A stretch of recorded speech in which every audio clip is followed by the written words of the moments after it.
Hello and welcome to the Business of the Business podcast. I am your co-host, JP John Paz with the two-man power trip. Of course, joining me is the financial wrestling genius himself, Mr. Lavi Margolin. Lavi, how you doing today, sir?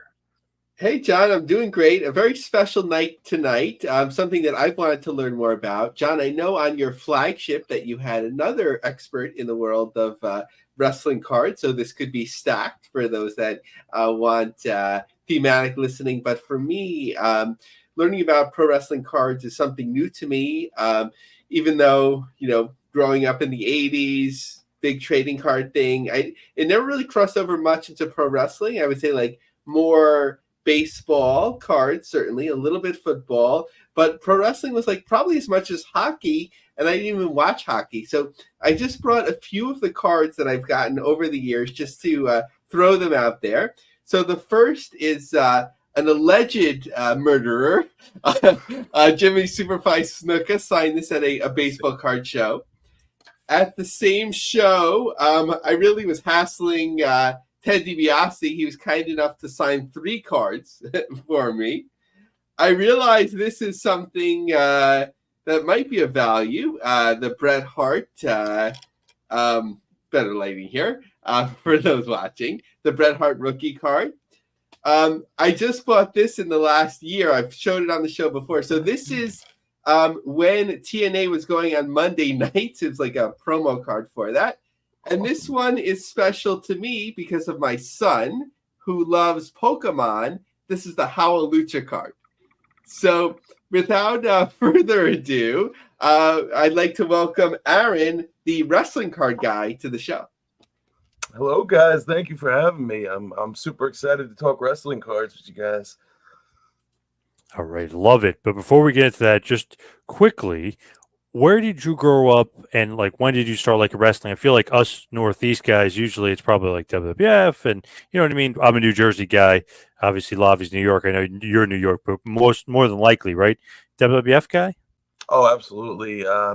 I can't exactly remember the moment I started watching, but it was sometime around 1990. I was born in 1984, so about 6 years old, 7 years old, and really got into that era of the new generation and all the characters they had that time, and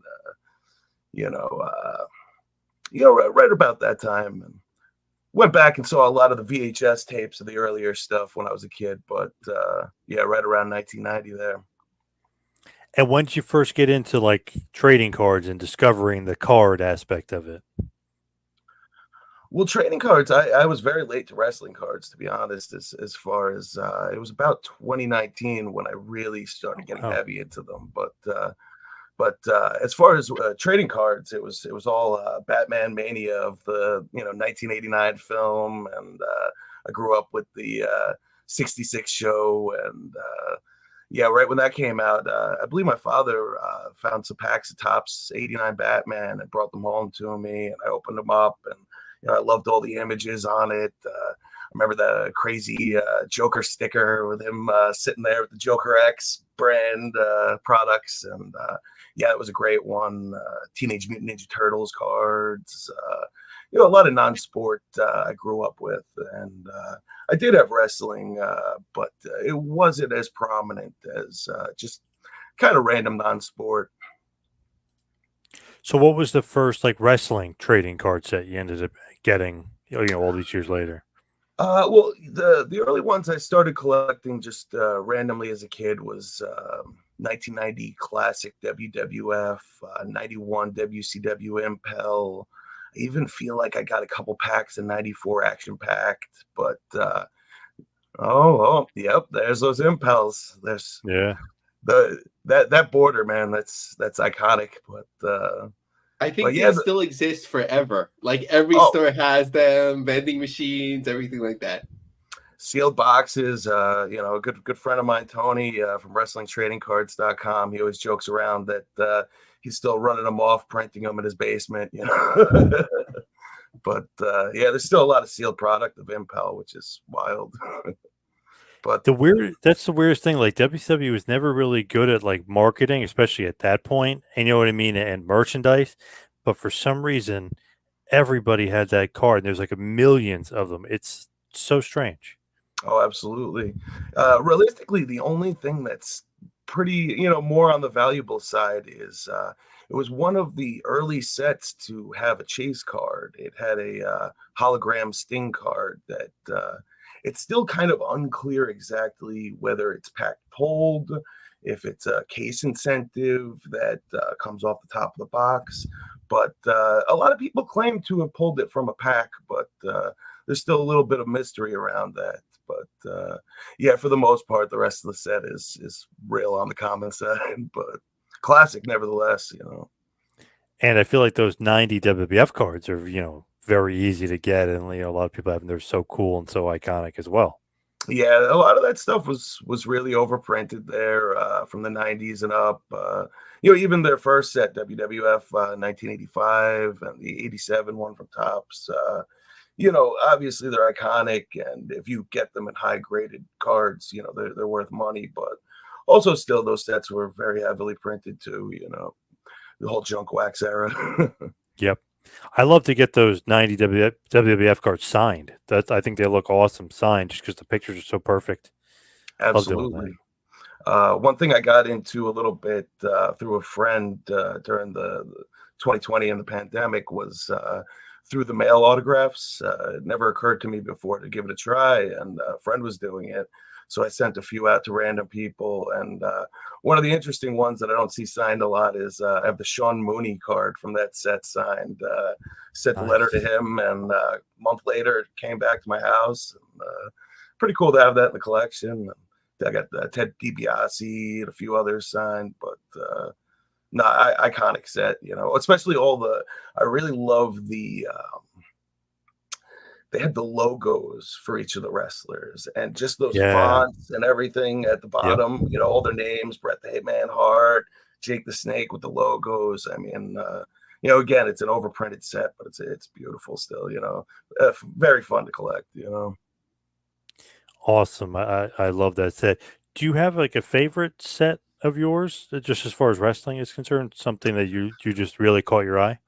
Yeah, well, getting into when I got more into the modern cards, the 2018 All In set, I feel like is very iconic. With the rise of AEW and everything like that, I feel like that's a big dividing line in wrestling today. And we all know nostalgia is a very powerful thing, and especially when these things come back around again after the 20-year mark, 25-year mark. A lot of people are going to be looking back to the beginning of AEW and a lot of those early indie talents, and All In is a fantastic set. Now, Lavi, I know you're chomping at the bit. You want to talk some cards? Oh yes. So I have a question. Sure. I have this trivia game, and recently I realized that there are cards in here that are actually pretty ugly, in my opinion. But they're actually not even like, it's not even like slick. And I don't want to hold things up. I have like Triple H and The Rock and so on. And I think that's interesting in that these are actually considered trading cards now. So am I wealthy now? Well, I wouldn't go as far as to say wealthy, let's say, but it depends on the year. If that's the first year, the 1997 ones, because there was a 97 and a 98, I believe. And even this is the 98, unfortunately. Gotcha. Still people collect them. The key thing usually with those is if they grade well. I mean, if you get a 10 of someone, like The Rock, even if it's 98, someone's going to want to have that in their collection, of course. But there was a period there where the 97 set, there was a big rush on the Rock card. People were getting that graded, and it was selling for good money. And, people were, he's one of those people where it's a little ambiguous to what you want to call, his first appearances, rookie card, whatever you want to call it. He's got that Bumblebee football card, which was a perforated set that came, promotional Bumblebee tuna set. And from when what was the Florida team, the Marlins that he was on, I believe. The Miami. Well, what's Miami Hurricanes, right? Hurricane. That's what it was. Yeah. Hurricanes. Hurricanes. Yes. And then again, there's a 1997 Panini sticker from the UK or Europe rather, and so yeah, there's a little ambiguity on that one, but yeah, people were collecting those pretty strong for a little bit. I think it's interesting that like what I at least in terms of my perception as like, I was born in 1980, so not too far off, like the perception of what was collectible and what wasn't. Of course, what you don't consider collectible then becomes collectible. To me, perforated cards, and no insult to anyone in the market, were crap. Like it came in WWF magazine, I would like rip it out and like stack it up, but then I throw it out. Like these weren't cards, but now I'm just like kicking myself like, oh my gosh, I had that's some of the most valuable stuff, right? Like if it's cut properly. Well, sure, yeah. Again, it always comes back to a higher grade on things, but I feel like that's probably the reason why those things gained a little bit of value. We all just ripped them out of magazines, treated them like they were valueless. The cards that came out of the amazing WWF ice cream bars that we used to get off the ice cream truck. Again, a lot of those kids just took the box and threw it out without taking the card out sometimes. So anything that kind of takes the population down a little bit, gives a better chance for the value to raise, of course. Yeah, I was recently fascinated, and I'm sure it's not too far outside of your area, but like those, when you go to the supermarket and you bother your mom to like for a quarter and you put it in and it's like a sticker comes out, which isn't usually the brand that you're expecting, but like those like Crockett era, NWA, there's apparently 100%. like a Luger, a Sting, Ric Flair. Road Warriors. Sort of That stuff. Road Yeah. Warriors sticker is beautiful, and the cool thing is it really has a look towards the chrome refractor, superfractor kind of, the hologram kind of circles on it when you move it in the light. That really are nice stickers, and again, same thing. At least half of them got peeled, stuck to a locker or something, a notebook. The other half got lost, thrown away, and you have a very small amount left. And when you send it off to PSA and you get a high grade on it, then it really makes a big difference. So interestingly, I think like a recent record setter was like a rock. I'm not sure if it was a 1 of 1 or if it was just hard to be like a 10.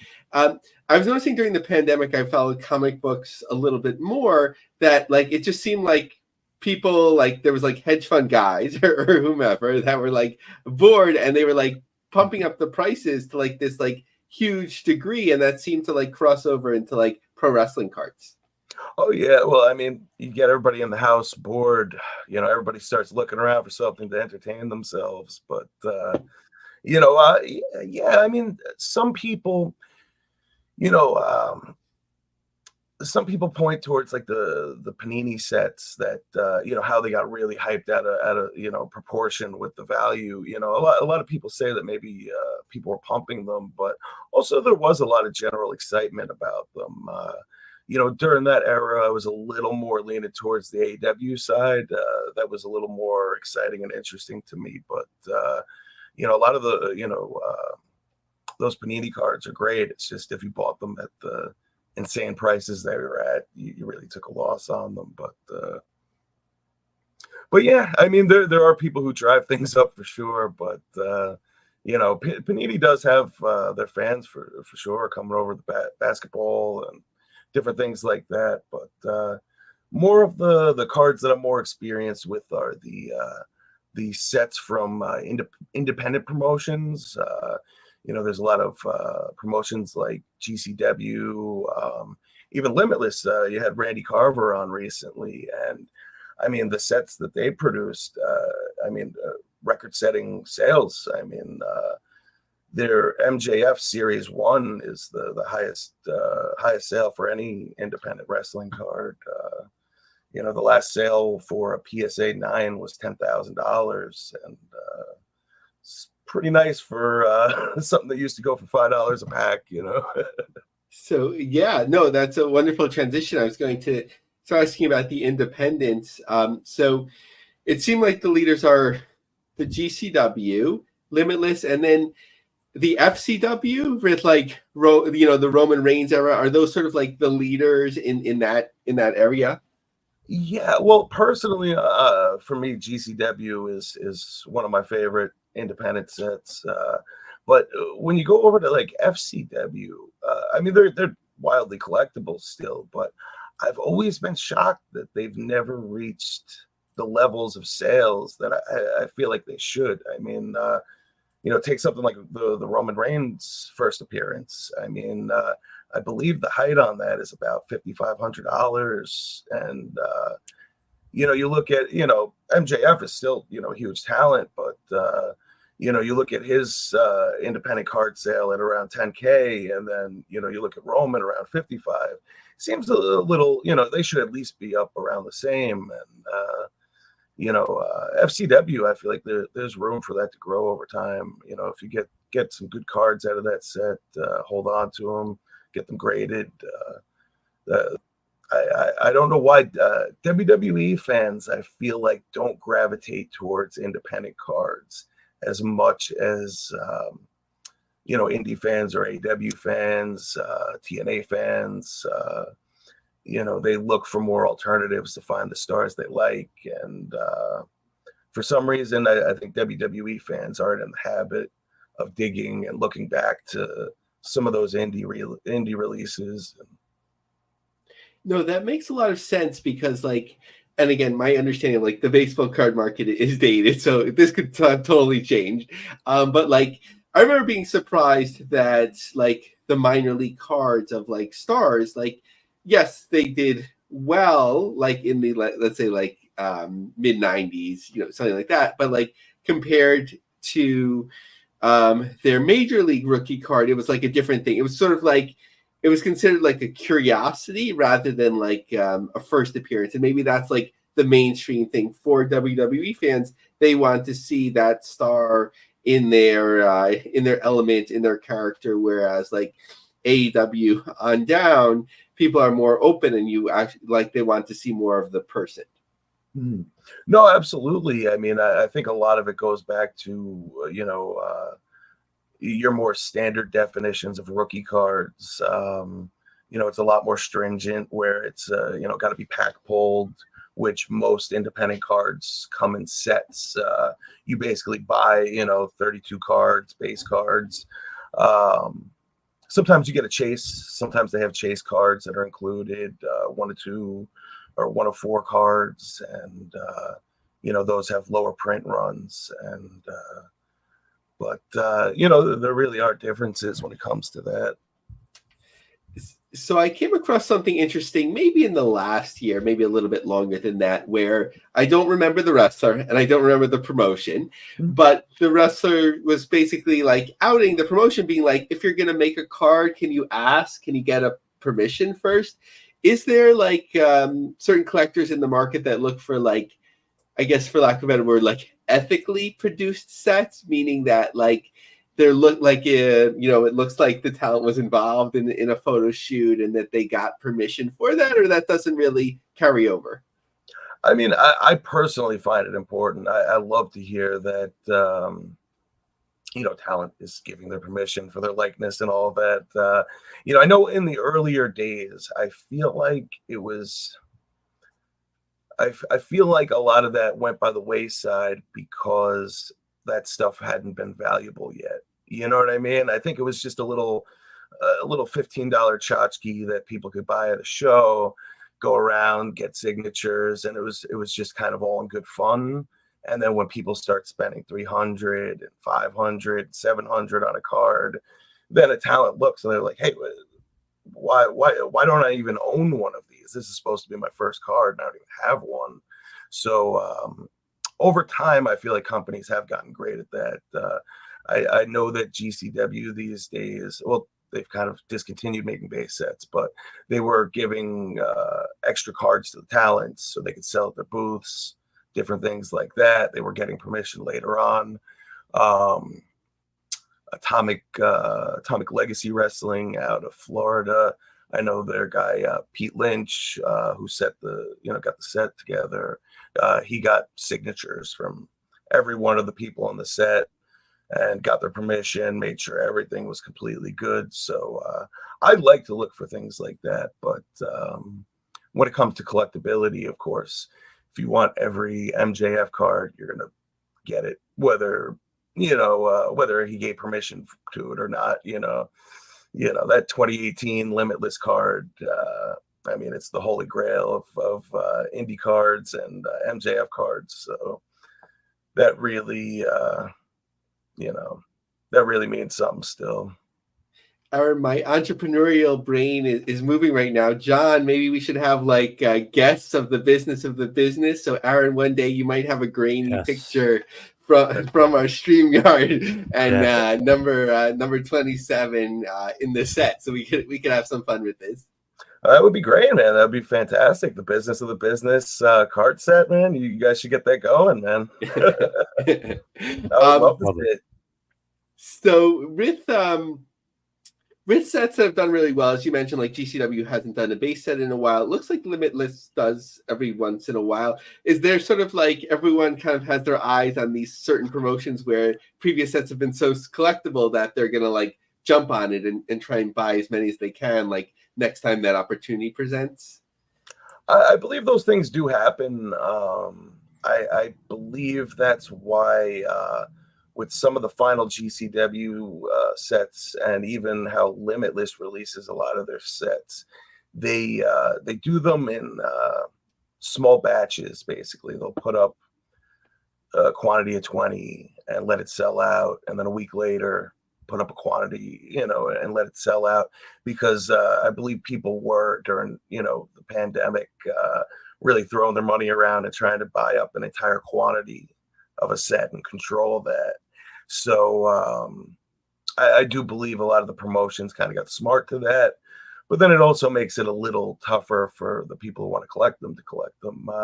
You're going to check the website and you're like, they're sold out again. Checking all day, they're sold out, so it does make it a little difficult from time to time. Another distribution kind of issue that I and a lot of friends have a problem with is pre-orders. A lot of promotions do pre-orders these days and swear up and down that, it's about a month, 2 months. And sometimes you're waiting half a year. I don't want to name promotions, but, it's a little disappointing. So I do miss the old days when, Brett used to just put up 100 sets on the old GCW merch site, and we could just go there and order 2.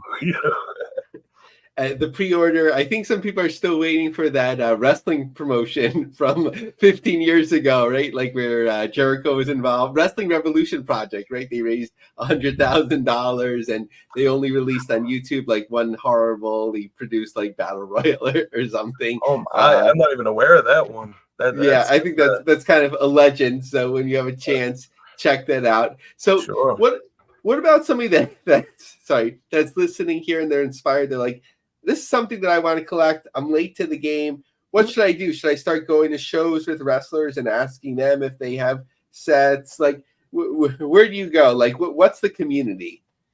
Well, I mean, as far as, of course, there's always, things like eBay, this and that. But from my experience, I enjoy the wrestling card community. I generally socialize a lot on Twitter, when it comes to trading cards. There's a great group of people on there, group of friends that we affectionately call each other the brotherhood. We're always looking at each other with different releases, or when certain cards are available. We all know who we collect and help each other out.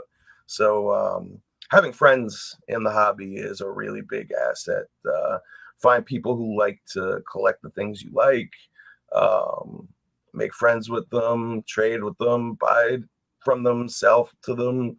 That's the best way to do it, is really get involved in the social aspect of it, because that's what I think really drives it these days.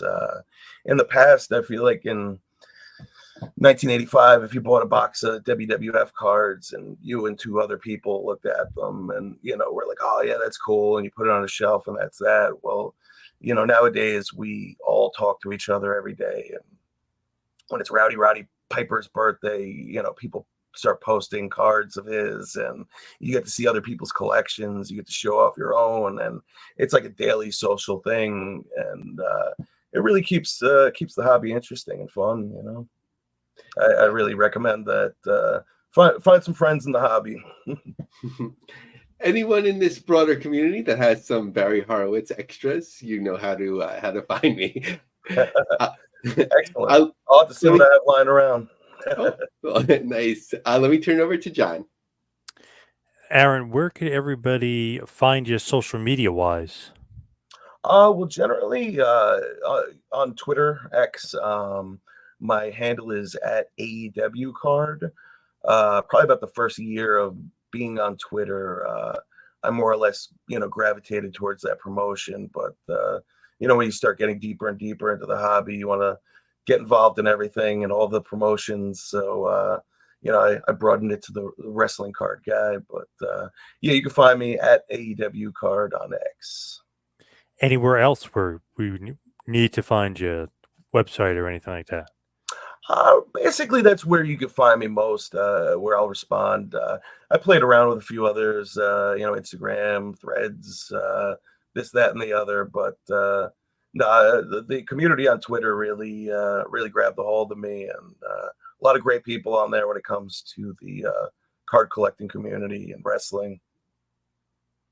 All right. Aaron, thank you so much for all the time today. Really appreciate it. Thank you. I really appreciate you having me on today and helping to spread the word of wrestling cards to everyone. Awesome. Have yourself a great night. Thanks, Aaron. Take care, brothers. All right, Lavi, let's get to some of the news here. What is going on? Parking lot wrestling? What are we doing? Backyard wrestling here? What's going on? Yeah. No, this was like a fascinating article. And I know usually, like, if we have time, we hit some of these articles at the end. But, like, this article from Eastern Door by Olivier Cadeau really spoke to me. It was so fascinating. So just, a snippet of it. The latest interspecies wrestling show in Kanawake was on Saturday near the Knights of Columbus building. In fact, it was outside in the parking lot. That was not the original plan, according to ISW promoter Michael Woods. We were informed on October 1 that we wouldn't be able to run our show inside at the Columbus as originally planned. General Manager of Public Safety Robin Montour said that the building was closed last week for precautionary reasons after unusual cracks were found. The building has partially reopened, and the Knights are still waiting the full results. With less than a week before the show, Woods did not want to cancel. I had wrestlers coming from Ottawa, Montreal, New Jersey, Pennsylvania, Alabama, and from Lisbon, Portugal. We couldn't cancel the event. A lot of these guys do this for a living, and Saturdays are their biggest days. They agreed to do this show months ago, and on such short notice, they would not be able to fill the hole in their schedule or monetary loss left by cancellation or end. When Woods spoke to Kyle Zachary, one of the wrestlers, Zachary told him that they could hold it outside instead, although it would need to be a few hours earlier due to visibility concerns. Let's see here. Sorry. Kyle was the hero for this. I'm just happy the show was still able to go, said Zachary. He said that wrestling outdoors is pretty common, especially for independent wrestling shows, and that Saturday ended up being an ideal day to do it. I love the sense of community that I felt running the event. We'd have people walking or driving by who'd stop by and hang out and check out the show for a bit. We were all having a great time. If the show was indoors, a lot of these people wouldn't know that it was happening. All sounds good so far, John, right? So far, so good. So let's get to the reality of it. Old Horn Barbecue was there to serve food, and the 40 or so people in attendance and the dozens more who dropped in and out had a great time. But they wish there had been more people. I think having to bump the show up affected our crowd size a bit, but at least it wasn't empty because it was outdoors. So you're like, okay, 40 people times, whatever the Canadian dollar's worth, times, whatever the ticket price was. Remember, somebody came from Lisbon, Portugal. I assume they flew them in. ISW could no longer charge for tickets. There are a lot of cases in independent wrestling where a promoter will bank on the attendance and money made through ticket sales being enough to cover their roster's fees. A lot of time, these promoters end up disappointed by a small draw and end up not being able to pay their wrestlers. That will never be me. My budget before ever selling a ticket includes the wrestlers' pay and transportation fees. The only person paid by ticket sales is myself. Wood said that before calculating streaming revenue from the internet wrestling TV show, he was down a few $1,000s. It would have been worse if not for the folks in attendance buying merchandise or leaving tips at the table. He gained a lot of notoriety for the talent, for having respect to their ask and schedule and putting on the show. So, we often hear bad stories about promoters, independent interspecies wrestling, which is a fascinating name. And this guy seems like a good guy, but depending on somebody's budget, you could really lose your ass. Pardon the language on this, right? Like you're flying people in, you can't even charge for the show. I mean, I'm kind of shocked that a show like this went on. You don't like you hear crazy stories in wrestling, but just like from a financial perspective, you had to move the show earlier. 40 people who didn't pay, it's not a laughing matter, but just like a crazy story. But sometimes you're investing in sort of the future, right? Like these talents, if you want part of your promotion, it's kind of a unique promotional style. Like they call it like for people wrestling for people that don't watch wrestling. So like you don't want to lose that sort of idea, but it's a hard day there. For sure. Now let's talk about something big. New Japan Pro Wrestling, Zack Sabre Jr. What's going on with New Japan Pro Wrestling? John, I called it last week. With my limited knowledge of Puroresu, Zack Sabre Jr. is somebody that just stand out to me. So from the perspective of America or my own perspective, it seems like a really good move, like in terms of promoting shows in the US and to this market. He's a really standout wrestler, as we all know. Like that's not the point of this show, but that's fascinating, and it opens up like possibilities. You have to now with Moxley winning the AEW title. I don't know how many times that they faced off before, but it seems like a really fresh matchup, and that's something that you can do something with if there's still a fair amount of crossover, which of course there's going to be the show in the UK next time in terms of the Forbidden Door. So depending on who are the champions, then you have some stuff to deal with. Now looking at tickets on sale for the first time at the Walter Pyramid, this is prior to ZSJ winning the title. There was plenty of seats remaining after the first day or two. So not a run on ticket sales, but you wouldn't expect that, at this point. So something to watch, certainly with things freshening up in New Japan. And who just announced right there, president is retiring by 2026? New Japan, Hiroshi Tanahashi will be retiring. The legend will be retiring. So, we haven't seen much with, or at least from what I can tell, from John Cena's like retirement tour. He has a commitment of 32 to 36 shows. I don't know if any of those have come off yet, but you can of course do something unique with Nakamura every time he goes to a town. It could be for the last time, although they tour some of the same cities fairly frequently. So that's something that would have to be strategic. Now there's a lot of news on GCW. What's going on? What's the latest with Game Changer? So even when the news isn't so great, I think that really shows the strength of a frequent guest, Brett Lauderdale. I'm not just buttering him up because he's probably listening, but I think it really does show. So like I was looking at, John, I don't think you went to the show. I don't think a lot of people went to the show or were planning to go to these shows in Atlantic City. The Art of War, they're there pretty frequently. It's October, right? They have this beginning of the summer, end of the summer, New Year, end of the year shows and so on. So like this kind of gets stuck a little bit in the middle. And I'm looking at this show that's going to be in the basement ever since they left the carousel room. And I'm like, good shows are like 5, 6, 7 rows is great and so on. I'm just like, there's still second row available, for both days. So I'm like, what's going to happen? So I'm not sure of the logistical reasons if this was planned or sort of like a happy coincidence in some sort of ways, but both days the shows were moved. At night it was moved outdoors, and then visually it seemed to be a very entertaining show, at least from the pictures I saw, people jumping off the U-Haul and so on. And then during the day inside it was a much smaller space, but a more athletic, aesthetically pleasing look to one of their ballrooms at the Showboat. So things came across really well. Bully Ray showed up on the first night, which I don't think Brett and his crew would be surprised by the reaction that he got. I'm not sure if it was sort of like, I think it was probably more go away heat than like nuclear heat, but there's something that you can potentially do with that. But really, in terms of the sort of like the Well, he came out to storyline, Nick Gage. He came out to Nick Gage's theme song too, so extra wow. heat added on there. Yeah. Okay, so maybe when Nick Gage is, hopefully in the position to do so, that might be like a blow-off match somewhere. But I don't know if people really want to see Bully Ray. He has like a certain perception, but maybe we'll talk about him on, or he'll talk about himself, right? On Busted Open, and he always gets those like headlines like Bully Ray comments, whatever they say, comments on whoever. So it's worth a fair amount of press.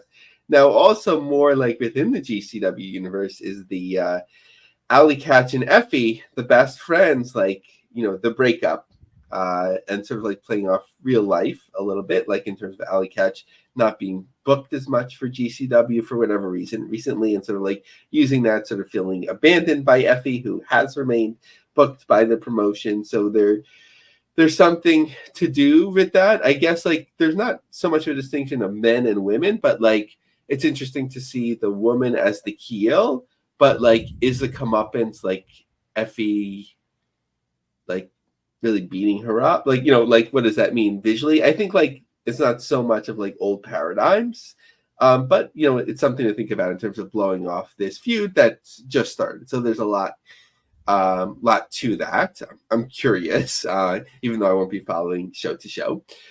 Chad Minnis, who I just became aware of recently in terms of his promotional efforts in supporting GCW with their show at the mall. He just put out a message on LinkedIn that they're looking for major news outlets interested in doing lead up and on-site coverage of GCW events, listing all of the different markets, including Houston, which I don't think they announced a return yet. So obviously that's forthcoming. But John, I was going to DM you. Maybe you want to get the two-man power trip on site, especially at the mall or something like that. Yeah. That would be pretty cool. But just looking at some of their upcoming shows here. So we talked about Atlantic City, which already happened. For the most part, it's looking weak. I mean, they did a nice job with, sort of like with in Atlantic City. I guess I'm cursing more than usual this show. Maybe it's a late hour, so I'm not going to do the chicken salad, but you get the idea there. But there's a lot they're going to have to work with here. Colorado, there are still more than 10 tickets available in the front row, as we're 4 days out from that show. LA, the fourth row is available. They'll probably get to another sellout there. October 31st, Halloween night, hard to tell. They'll probably do well there. VIP is sold out. General admission is available all the way out to Hawaii, and there's more than 10 tickets left in the second row, and it's not so far away. November 2nd. November 14th, it's hard to tell. In their the small hall, I think they'll probably end up doing well there. November 15th, we've talked about how they've been able to build up Pop's nightclub, so we're about a month out there. So, but still more than 10 tickets remaining in the front row. The NGI, first couple of rows are gone. Those death matches tend to be well branded, so that will probably do well. American Dream is a big highlight. They're down to second tier and third tier GA, so I think that's already doing really well. November 29th, it's early, more than 10 tickets remaining in the front row. In Brooklyn, they'll get there, I think, with that. December 1st in Talia Hall, still has 6 or more seats remaining in the front row and beyond. What about TNA? What's going on with TNA wrestling right now? So one of the things that they've been doing a couple of times is to sort of get sponsorship for certain matches, which is a really good idea. thus far, I think it's included like sort of horror movies. I'm not sure if there's a crossover between their distribution arm in terms of their movie company or movie distribution service that they own. I'm not sure if that's connected or if this is just independent, but Monsters Ball match at Bound for Glory, sponsored by the theatrical release The Eye of the Salamander. A sci-fi thriller, Eye of Salamander, will be released in select theaters November 1st. The cross-promotional sponsorship also includes social media elements, on-air broadcast mentions, and on-site activations. I'm thrilled to be partnering with TNA Wrestling and Bound for Glory in such a unique and exciting way, the director-writer of the show said. TNA Wrestling fan base is some of the best in the world, and to be sponsoring Monster Ball, which no doubt will be a brutal and engaging match, is such an honor. So a smart thing to do, especially if it's not connected, in terms of bringing in outside revenue. Again, as we talked about, Bound for Glory, October 26th is looking really good. It could be another 2,000 plus tickets sold. Hard to tell exactly based on the way the map is showing. Plenty of tickets, though, remaining, as not surprising, during the tapings on the following day. November 8th in Fayetteville has plenty of tickets remaining. Center Stage has moved the majority of their small number of reserve tickets because it tends to be GA. But just to note, sometimes people like to look at either the worst of things or the best of things. But the best of things is that pay-per-views, like we've talked about, or premium live events, however they're branding it, tend to do well now the last several months, whereas the second day tapings or standalone shows, it's more of a struggle. Anything else with TNA? Because it seems like they've got a lot of stuff coming up. Or was that it on TNA? Yeah, that's it on TNA. So as far as MLW is concerned, I know they've got some shows coming up. Where are they having their shows, and how are their ticket sales? So November 9th, Lucha Apocalypto in the Chicago area. That looks like it's picked up really nicely. In terms of reserve seats, they might end up moving all of those tickets.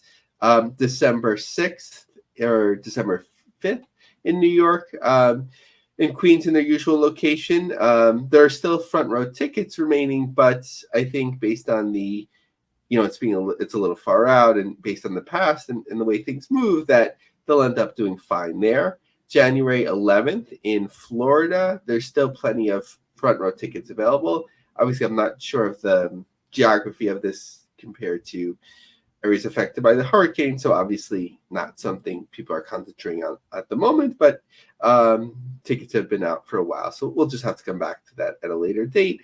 And then in February, they'll be back in Center Stage. Center Stage seems to be one of those usual stops now that all of the challenger brands are in the rhythm of going now, which makes sense. It's it's a well-known name. It's not too large. It's good for television or for streaming. So we have MLW, we have TNA, we have GCW there. I was going to say and so on, but I think that's it. What about NWA? What's going on with the NWA and Samhain?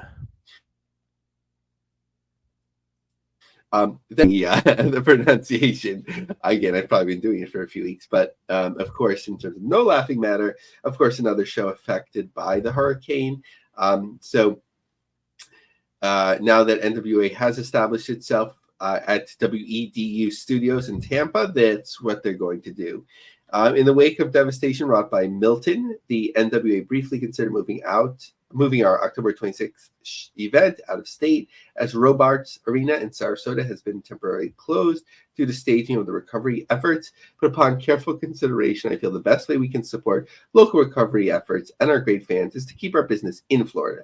As such, the show will now be taking place at our Tampa taping home at WEDU Studios, said Billy Corgan. So if you notice, John, I avoided saying the name of the show since you covered it so well. Now, what about Sakyapan? What's the latest? What's going on with them? So as we've talked about, John, they, it seems like they've done well in terms of ticket sales. Every show that they had. One of the things that we did note was that they were promoting that there were tickets available the day of the show. I did a search of their ticket listings, and you could buy up to 10 tickets. I'm not sure how many hours, especially with the time zone difference, it was out, but the pictures looked full, and they sent a press release, and I'm sure that landed with you too, John. 1,500 fans sold out your call in London, and that's what it is right now. So a promotion to keep an eye on. What about Triller? I feel like maybe the merger is about to be approved here. Yeah, so it looks like, and certainly by the time most people will hear this, that things should be in order. So the merger was approved October 11th. The merger is expected to close on October 15th, the day after we're recording this, or by the next morning. And first trading, so it'll be the symbol will be ILLR, ILLR, on October 16th. So as a shareholder, hoping for good news, but it's still something to keep an eye on, keep it interesting. And finally, AEW. I know we don't talk about them too much, but let's talk about their ticket demise. Yeah, so Cedar Rapids is sort of just an illustrative example, and maybe a little bit of an extreme example, but about 800 tickets sold a couple of weeks out from the show in a venue that holds 9,000 people. So yes, we know that they're expected to be profitable, and they signed a TV deal and, a renewed deal, and that's what matters and so on. But like, things are looking bleak. The days of selling less than 1,000 tickets are basically here. The arenas are dark. It's kind of if somebody goes to a show, it doesn't seem like a cool product. So it's something to start thinking about. I don't know if studio wrestling is the answer. One of the ways to think about it is maybe a little bit of an offshoot of a proposal I had from last week. Think about these field houses in college towns, and I wouldn't go everywhere with it. Maybe find a rhythm of 6 to 8, and think about distributing tickets and incentives like free hot dogs and drinks and so on, and get excited college kids in, fill up the place with the 3,000 to 5,000 people, depending on which college and what the sizes of the arena and so on are, and have people excited, make it look like a cool product. Of course, they have access anytime to the Jacksonville outdoor venue that they ran during the pandemic, and you could do that to a certain extent as well. You just don't want to do it unless you really need to every week, so that you can bring people in more easily. I think if you're selling less than 1,000 tickets, the days of suggesting running venues that are 4,000 seat venues, because John, right, like where they're running in Philadelphia, it's not such a big place. One of the first places, I think the second place that they ran, second or third place that they ran, Dynamite. But if you're going to struggle to fill that, where are you now, right? They have to get some of the momentum back. And as somebody suggested on X, and something I was thinking about as well, think about local promoters.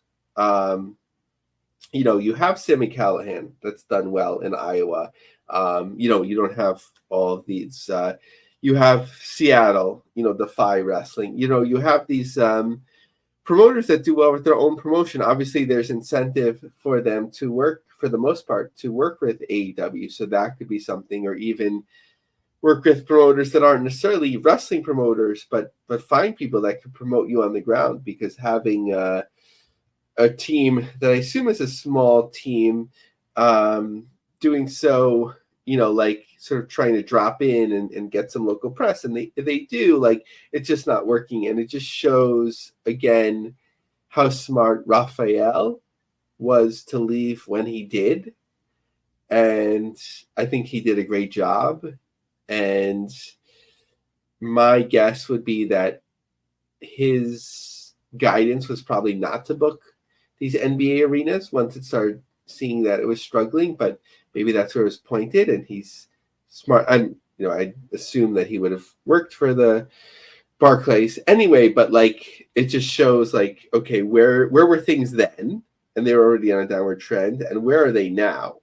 And we've seen this to a smaller degree, but historically, right? Like AWA, after Hogan left, and then certainly struggling through the next 7 years. Although I love the television that was on ESPN, I think it holds up well. WCW, obviously after Finger Poke of Doom. TNA, I'm not sure what the point was. Maybe it was 2008, 2009 might have been their best touring years, and then not blaming Hogan, but when during that period where they tried Monday Night, and then it was sort of like downhill from there. Ring of Honor, when they started losing momentum, and like one of the things that was clear, like they booked a big venue in Houston, and like they couldn't fill it, and then there were struggles from there. I don't know, like month to month, year to year, yes, you could see like different promotions recovering to certain degrees, but those that were like at a certain high that dipped down, that came back, have promotions done it like in terms of several thousand tickets beyond WWE, like historically over the last 40 years? I'm not sure. By the way, congrats to Raphael, the Barclays Center Arena of the Year, by the way. So moving on up, he's doing pretty good.